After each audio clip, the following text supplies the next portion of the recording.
You made an interesting statement. It was one of your first 3 points. You said parents need to parent and governments need to govern. What makes these online narratives so effective at pulling vulnerable young men into misogynistic worldviews? So I guess the big question is, how do we walk the fine line between too much government control and too little government control in protecting children? I would imagine there would be a grade level where this would be appropriate to talk about. I would hope that it's actually sooner rather than later. When you do that, what do you teach kids? Yeah. I think we can all agree, everybody in this room would agree, that children seem to spend way too much time on social media. This guy's garage. Like and subscribe. Welcome to meeting number 16 of the Standing Committee on Canadian Heritage. The committee is meeting to study the effects of influencers and social media content on children and adolescents. And with us today, we have Natalie Coulter. Thank you. I'm trying to put a French accent on there. Associate Professor, Communication and Media Studies from York University.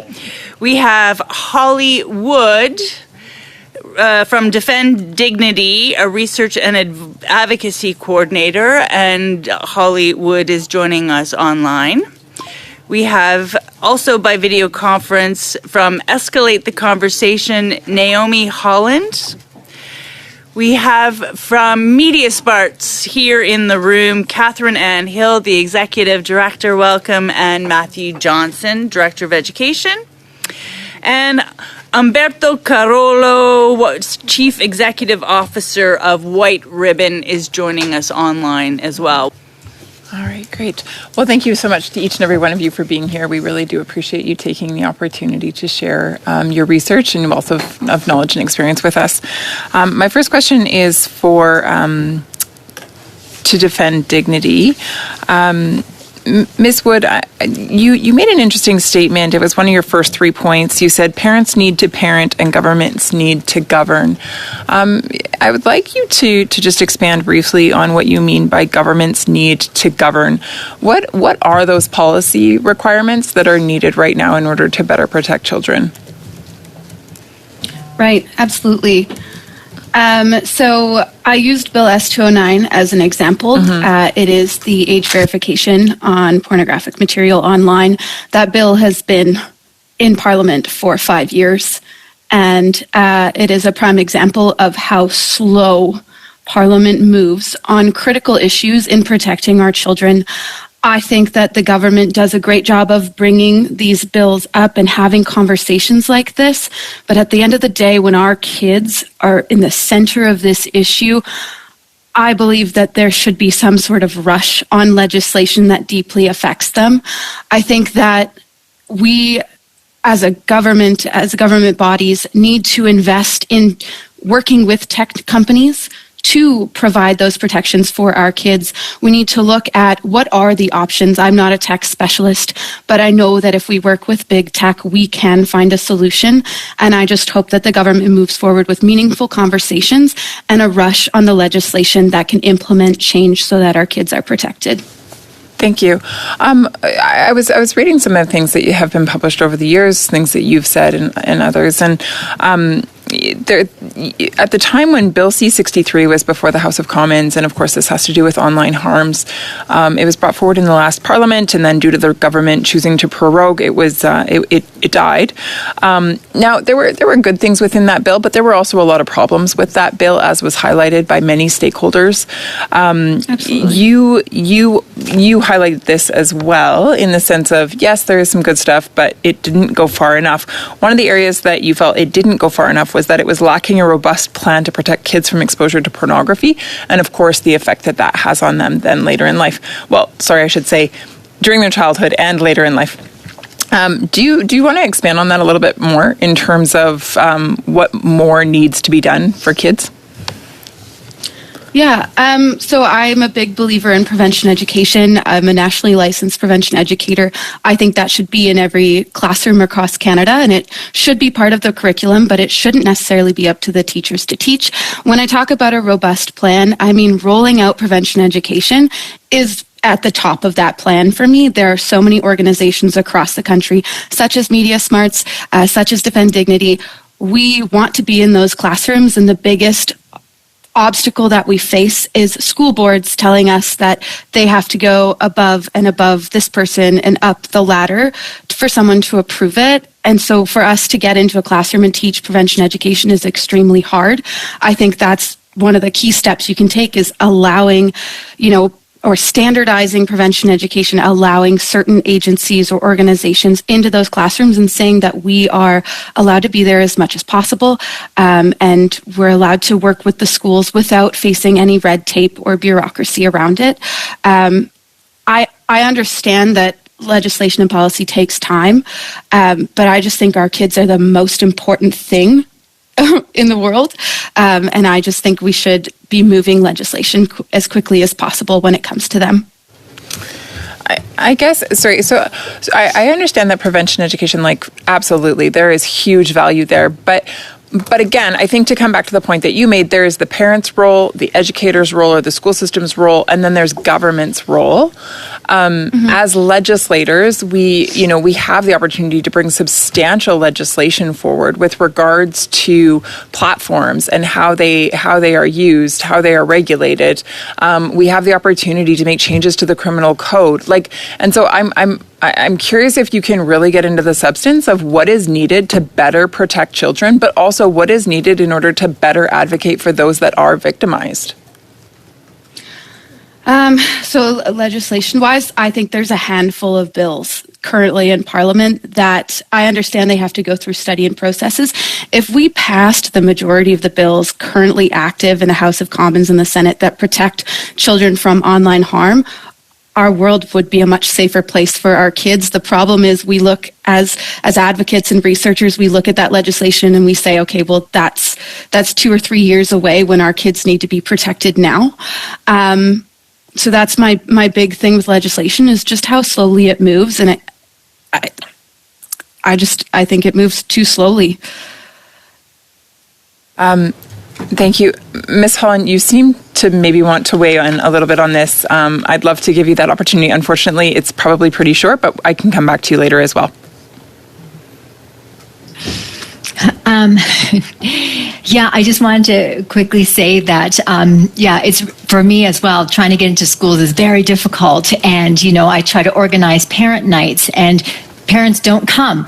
And so if children are not being educated and properly protected at home, the best place to access them is schools. And yet getting into schools is harder than going through airport security. It's so difficult. And funding is part of that issue as well. They can't afford to pay you almost anything. And so that's a big hindrance as well. And so, the months go by and I haven't been in a school, and it breaks my heart knowing the statistics that Holly talked about. The kids are suffering now. Their mental health is at a crisis now. We're in a mental health epidemic right now. Suicides, depression, anxiety, all these numbers are through the roof.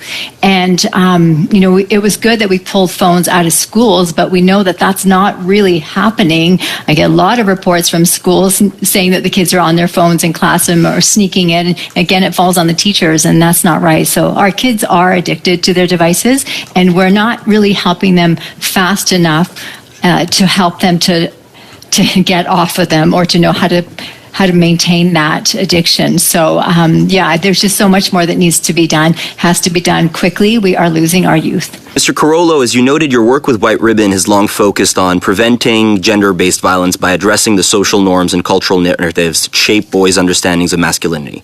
I know Next Gen Men, who I had the pleasure of meeting yesterday, operate in a similar space. In an article with Globe News Wire about a White Ribbon campaign called My Friend Max Hate, which you refer to in your opening remarks, you state that it's, and I quote, alarming to see the growing impact of the Manosphere and how they are conditioning vulnerable populations such as teens, particularly young men. What patterns are you seeing in how algorithmic content and influencer culture are shaping early attitudes towards gender, and what makes these online narratives so effective at pulling vulnerable young men into misogynistic worldviews? Thank you for that question. Young boys and young men are looking to the internet, turning to the internet for connection, to learn about dating, to learn about what it means to be a young man, and looking for social supports, and looking to figure themselves out. And as they do these searches, they are presented with these deeply misogynistic and hateful videos and resources put out by these social influencers. We are seeing more and more of that kind of impact, and these young men start to take on those narratives. They start to accept those ideologies, those ways, those narratives, those advices that are often disguised as improving, improving self-esteem, improving their own looks and physique, and so forth, but often incorporating deeply hateful, misogynistic attitudes, blaming women, blaming immigrant and newcomer communities for all the problems that men, boys, and young men are experiencing today. It's that kind of increased ideology, that increased presence and impact that's deeply concerning. That more and more young people are falling prey to those types of narratives in the absence of good, positive role models, influencers that talk about what it means to be to shed those harmful gender stereotypes and social norms that so many young men are pressured to live with and grow up believing in.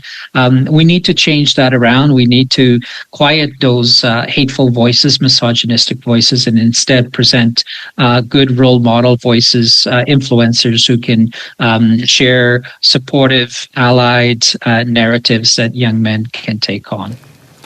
We obviously all care about the health of children and online harms. That's a no-brainer. It's, I guess the big question is looking at something like Bill S-209. I believe Ms. Wood, you mentioned that bill, and there are concerns, though, that, for instance, that using third-party age verification providers could risk a second harm, meaning that a lot of these websites are located outside of Canada.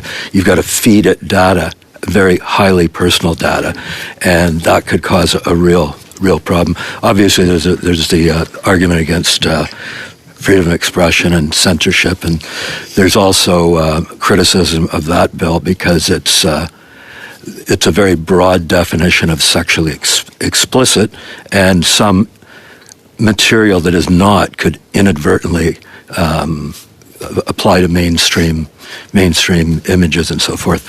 So I guess the big question is, how do we walk the fine line between too much government control and too little government control in protecting children? And I'll start with you, Ms. Wood, on that question. Yeah, thank you very much. So I think Bill 209 is a prime example. Like I said, it's been in Parliament 5 years. It's had 3 reiterations, 3 rewordings. They've done extensive studies. The big part of Bill S-209 is that other countries are already doing it. It's already successful. It's been implemented, and it's making a difference. And so when you look at things like this, look to other countries, do international studies, work with international partners to understand how they implemented it, how it's working, what the VPN matters are, because there's, children can dance around VPNs, unfortunately. And Bill, again, the material in Bill S-209 is a prime example of what's working and what's not in language. When you look at government control, it's important to understand that children are children and they can't vote until later in life. They can't drive until later in life. They can't smoke cigarettes or drink alcohol later in life. So why can they view harmful content with their adolescent brains that aren't fully developed? When it comes to our kids, yes, parents have a role, but governments also have a responsibility under international laws and regulations and charters and covenants. And I think that part of Thanks. due diligence in government. That's suffice. Yeah. I just wanted to ask a couple of other participants the same question. Ms. Holland, you probably heard the question, I assume. How do we walk that fine line between too much government control and too little? Okay, well, right now there's not enough. And tech companies basically have, it's the Wild West. They have no accountability. They know their products hurt children, and they're not putting in the safety measures. There recently was a study looking at Instagram. They looked at 47 safety measures, and only 8 of them were effective. So they know what they need to do to protect kids. They don't want to. They don't have any incentive, and they have no accountability. So why would they do it when they're profit-driven country or profit-driven companies? And the other thing I want to say about free speech, we have to ask who is raising these concerns, because oftentimes the concern is coming from people that are funded by tech companies. And to give you another analogy, saying that putting any restrictions on tech companies, it would hinder my freedom online is like saying that the laws that regulate driving, speed limits and seatbelts are going to hinder my ability to drive safely on the road. I think it's a lot of smoke, and I don't think the data is not there. And finally, same question for Ms. Hill. So, sorry, there's been a couple of speakers. So basically I'm just asking, the fine line? Yeah, the fine line between too much government control and not enough. I think that's what we're all trying to determine. Right. So, prefacing this with, I'm not a lawyer, I'm not a legislator. What we believe and what we know is that the expertise does exist in Canada. So I would say how we navigate that fine line is by consulting with the best thinkers we have in our nation, by consulting with civil society organizations about the concerns that may be present. So we look at some of the legislation that's gone through or was attempted to be passed. There were a lot of critiques that came from academia, that came from civil society, and that came for legislation that was directed at youth from youth themselves. So I think it's figuring out a process when we're drafting this legislation where we're including those voices up front, so that we have opportunity to look for where the pitfalls are, to learn from other nations where they've encountered those pitfalls, because without question we need regulation. As you said, we all want children to be much safer. There's nobody's fighting that fight. Everybody believes and supports that. It's how we get there. And part of that is finding legislation that will protect privacy. That is critically important. We can't pass legislation that infringes on children's or adults' privacy rights. Guarantees freedom of speech. We absolutely must do that as a democracy. That we care about that very deeply. But we also can protect children, and we can do all those things. Ms. Hill, now, you mentioned that countries like Finland, the UK, Brazil have national digital literacy strategies, while Canada does not yet. Could you outline what those strategies typically include and how they support safer online experiences for young people, please? Yes, I'd be happy to. So Finland is one that we turn to fairly regularly globally. They started very early on. They started their media literacy education in the 50s. And that was necessitated by issues of exposure to propaganda from their citizens.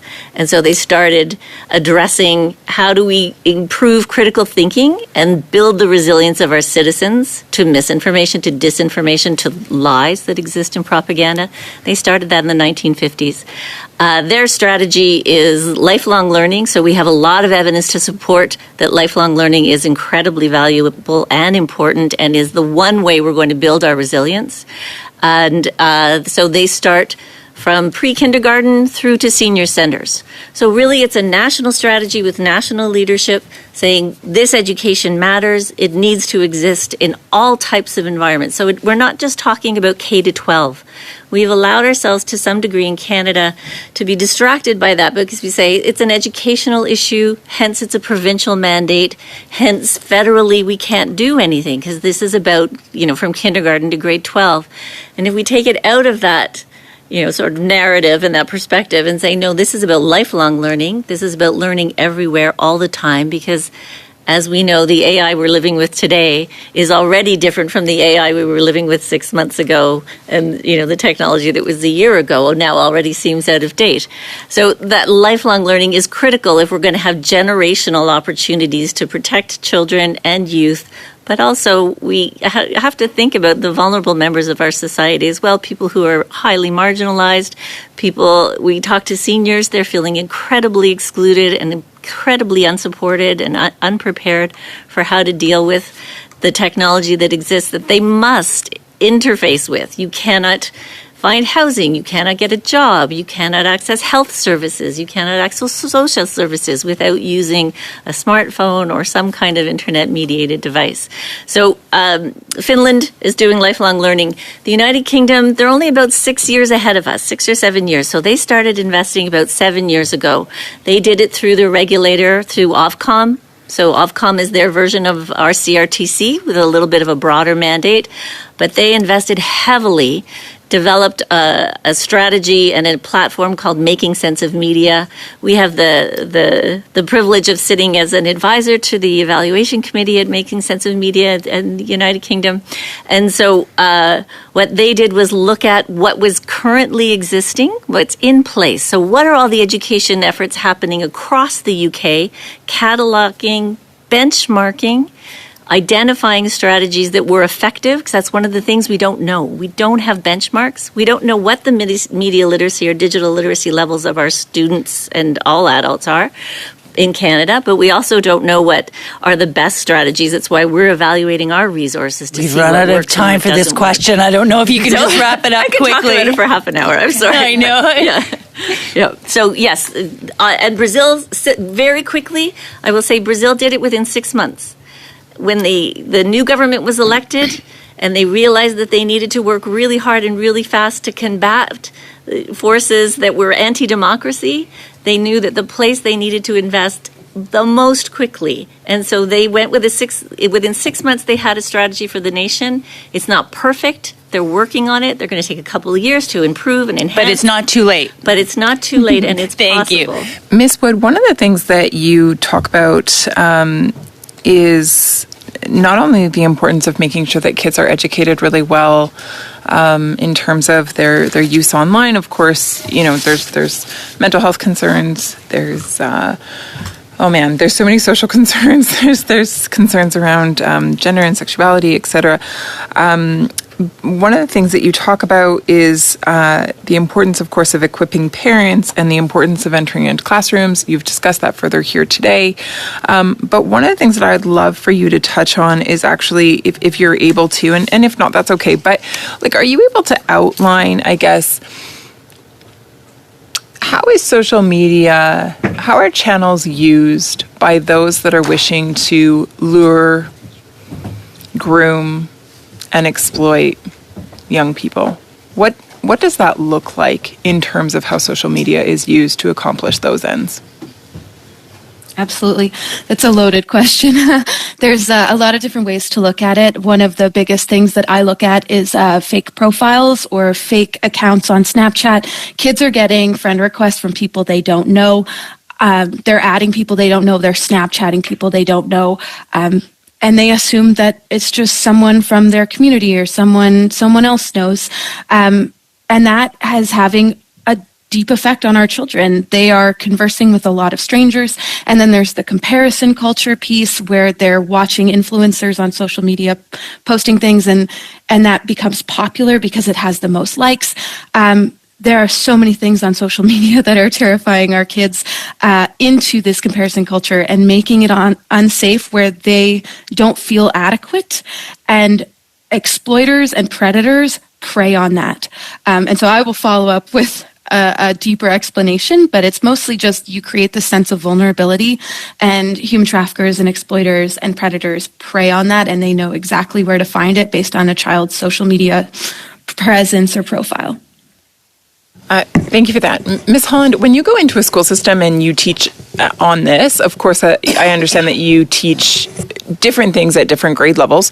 I would imagine there would be a grade level where this would be appropriate to talk about. I would hope that it's actually sooner rather than later. When you do that, what do you teach kids? Yeah, this conversation applies to all levels, and absolutely, it's always age appropriate, but you have to start. Now they say that one of the first places where children are first exposed to pornography is on the school bus.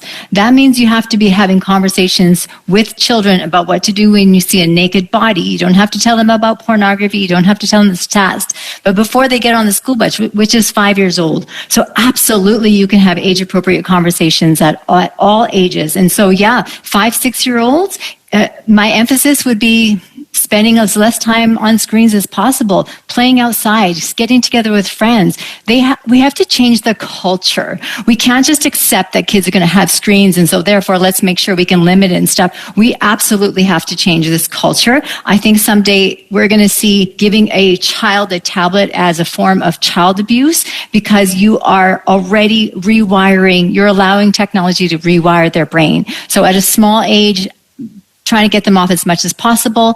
And then also, but, asking questions about what they're on, getting a sense of where they're at, but then teaching them red flags. Red flags are friends. Not friends. People that are too friendly. People that you don't know that are all of a sudden think you're amazing and want to know about what you like to do and what's your favorite food, and they want to know everything about you. Those are red flags. When they want to ask to move the conversation somewhere else, red flag. Kids are fantastic. They're not scared of all the things that we're scared about. They're hungry for knowledge. They're not getting the knowledge at home. They're not getting it in school. And so you do need advocates like us that can give them age-appropriate information in a way that doesn't make them fearful of the internet, but does make them rethink about how much time they're spending on it. And you can talk to them about dopamine as well. They need to know these things. They're already feeling it. They just don't have words for it. So we need to help them to understand what it is. The eyes cannot see what the brain does not know. We need to talk to them about their brain so that they can identify harmful behavior when they're feeling it. Yeah. Ms. Coulter, did you wish to speak to that? Yeah, I would love to speak a little bit about the fact that I think that while there's been a lot of really interesting things said, but I think the thing is that I agree exactly that young people are very smart. They're very excited. They want to know. Sorry, I'm just going to hone in on my question. My question is, what is the path that is exploiting young people? So luring them in. Yep. And then ultimately resulting in their exploitation. How is that happening? I think that I'm not exactly sure how it's happening, but I do think that we need to look at the technology itself, right? What are the aspects of each individual platform, the affordances of the platform that allow these things to happen, right? I think sort of leaving it to parents and even leaving it to kids themselves to circumvent these things is really problematic. I think every platform is designed a little bit differently, but I think there's a lot of pieces of the platforms themselves that allow for these sort of things to happen, and I think we need to build. The platforms were never designed with young people in mind, right? They were built for adults, and young people were never considered. So we need to take a step backwards and think about how we can include young people in thinking about creating ways and aspects of these platforms to be more designed to meet their needs, to keep them safe. I think we need to implement a lot of sort of discussion with these different platforms and different companies, and they need to be included in part of our policy. So safety by design. Safety by design, that's exactly what I'm trying to say. And including young people in those conversations of safety by design, because we're excluding them. The thing I think we're all struggling with is we've identified that the algorithm doesn't have the wellness of our children in mind. We all agree. And so now it's about kind of, is it something that you, at what point, how much exposure, how to expose, is it a hard line or is it education? And there is a little bit of differences among the witnesses of what we're hearing today. Some is, it's a hard line, don't touch it. Other people are. So maybe just dig into that a little bit. There is definitely evidence that excessive restriction can backfire, that it pushes youth to take more risks, that it takes away positive experiences, takes away positive opportunities, and that it replaces the education either at the school or the home level that young people need. Again, there's nothing magic about any age. There's not a particular point where kids or adults magically become able to manage risks. They have to be given opportunities to make mistakes safely. our approach is very much influenced by the approach that's been taken to physical playgrounds over the last decade or so, where the approach has changed from making playgrounds as safe as possible to as safe as necessary. The approach has changed from removing all possible risks to embracing appropriate risks for children while removing all of the hazards that children either are not ready to deal with or are simply not capable of dealing with because they're not aware of them. Going back to Ms. Holland, I think we can all agree, everybody in this room would agree, that children seem to spend way too much time on social media. So can you recap what we could do as federal regulators or politicians to help to wean them off or educate them? What can we do? Because we did talk about the fact that it's a provincial matter in schools and so forth. So what do you see in terms of regulation of that we could actually do?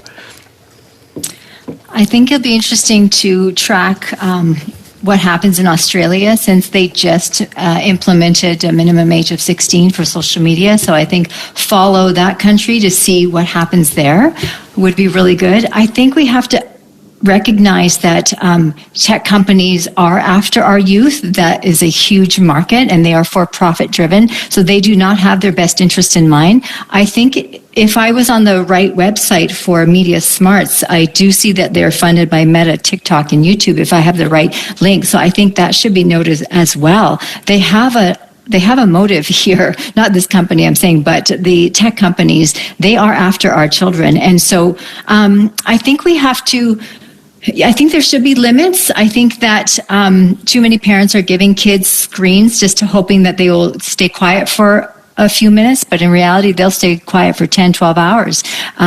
It is not good for children's brains. All we're trying to do right here, we're not trying to control and limit everything and ruin childhood. We're trying to buy their brains time to develop without the quick, fast dopamine and without being exposed to algorithms and sexual content, or even some of their cartoons are programmed in such a way that it's releasing dopamine, and so their brains are getting rewired.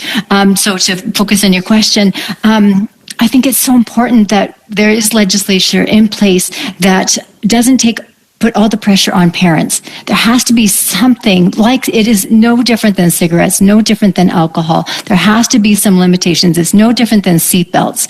We need some seatbelts on social media and tech and children's access to it. Kids are getting too much access on it. There are links directly to porn sites, and so our kids are being exposed to very harsh content at a very young age without knowing what to do or how to handle it. And parents can't be the ones that are blamed for their exposure. So yeah, we need to support, we need some structures in place, we need some boundaries, we need some limits, and tech companies need to be held accountable. Right now, they have no accountability, no incentive to make their programs any safer.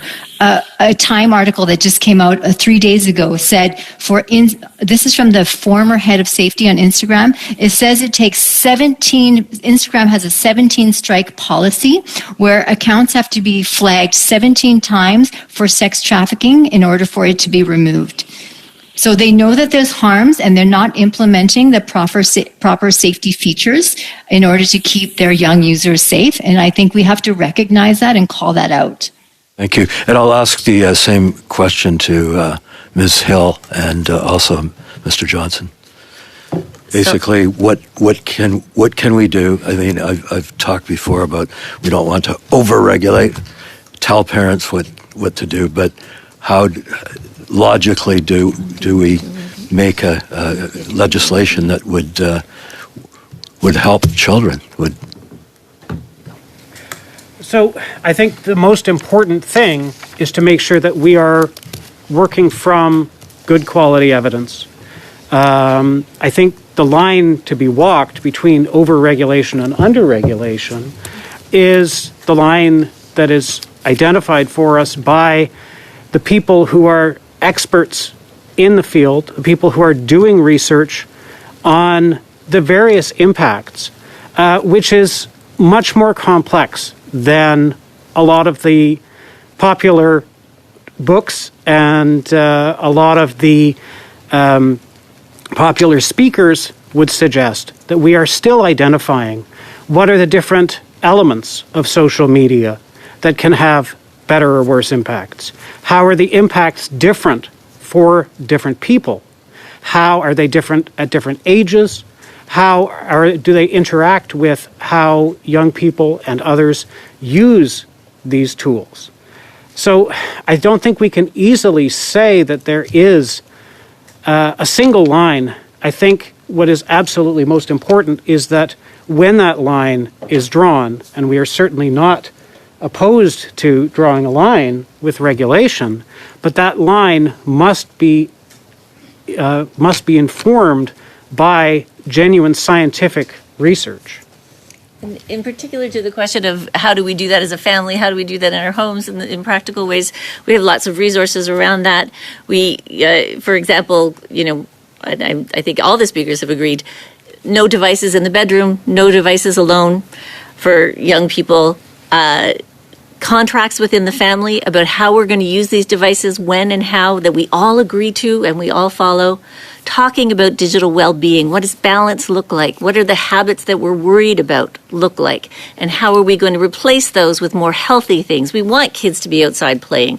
We want them to be engaging in life. We want this just to be a part of their lives. That's a technology and a tool that they have to learn how to use to survive in our world and to survive and be successful adults. So lots of resources around that. And I would highlight that we're out of time for that question. And actually, I do want to interject with my chair's prerogative to ask a quick question, particularly Ms. Holland. I think a lot of your testimony has reminded me, I was at the Commission on the Status of Women at the United Nations earlier this year, and I was in a room full of legislators from all around the world. I don't think there is a country that has solved this problem or is on top of it. But in fact, and the concern was just palpable in the room.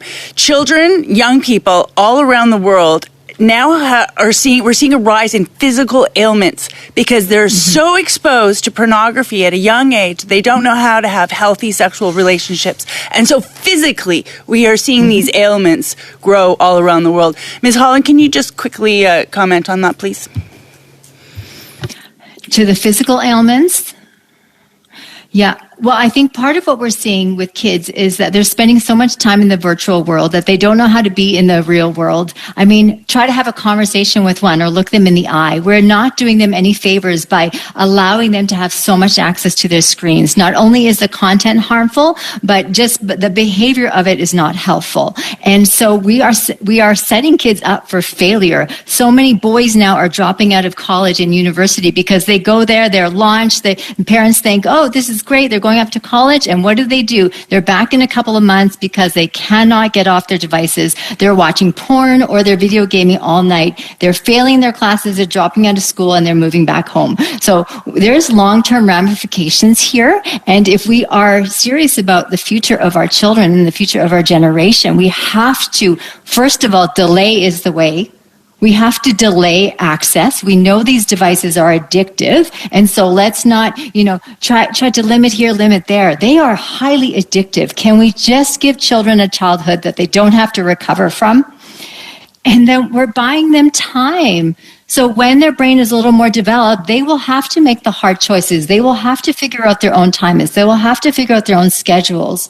That will come. But while they're in our home and while their brains are developing, can we protect their brains and give them a healthy, normal childhood as close to ours as possible? And that's going to help them socially, and that's going to help them in their future, and that's going to help them be a better parent. We do not want screen-addicted parents raising our grandchildren. Mr. Carollo, do you have thoughts on that question as well? I do, and I think I would start by reminding all of us the reasons why young people are accessing these platforms and social media. They're looking for support. They're looking for belonging. They're looking for figure themselves out because they're not able to do that in real life in communities. We've seen the contraction of community-based programming, mental health supports for youth, and we've seen the kind of impact that has had on young people's access to those supports. I think this is an area where government can make a difference as well, and invest in those supports at the community level, so that young people who need the support, who are feeling vulnerable, who are looking for belonging, who are looking for friends and social engagement, are able to do that in person, in communities. So we can't just take away the only source of support and connection for so many young people. Taking away phones, restricting access to social media is not the answer here. We need to invest in those community-based programs. Government has an opportunity to make a difference there. I would also say, just as we do for the environment, there needs to be a stronger code of conduct for technology companies. There needs to be like a social license to operate. We are dealing with these problems after they cause harm. Why aren't we looking at how to create technology in a safer, inclusive, and non-harmful way from the get-go? Why aren't we putting in place some of those checks and balances as new technology and platforms are being developed? We got to do a better job at that. I think government can also incentivize tech companies and platforms to work together with organizations like these around the table today to create the education, the prevention, the accountability, the policies. We are the experts. We know how to do this work in the front lines, and those companies should be working together with us and supporting our organizations in doing that kind of work so that young people don't continue to be exposed to these harms. These are some key areas in which government could be making a difference. Thank you so much. All governments everywhere, right?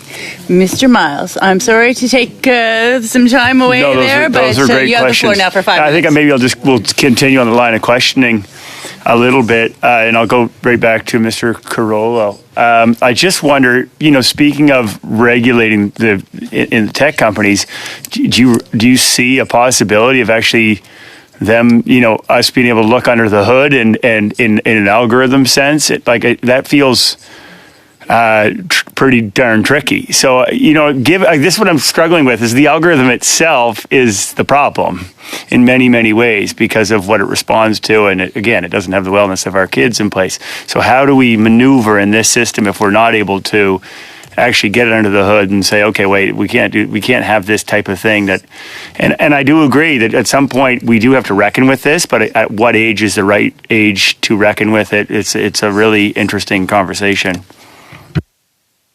I think we should. I think we should turn this around and talk about benefits of addressing these issues from a different perspective. We need to look at the tech industry as partners with government, with educators, with organizations like ours, to prevent these kinds of harms from happening in the first place. So yes, if that means reviewing how algorithms are being rolled out, how they're being created, how AI is being created now, and to do this right from the get-go, it benefits everybody, right? So this is about calling in the tech industry to be partners, to be good partners with us, and for us to work on these solutions together and start young.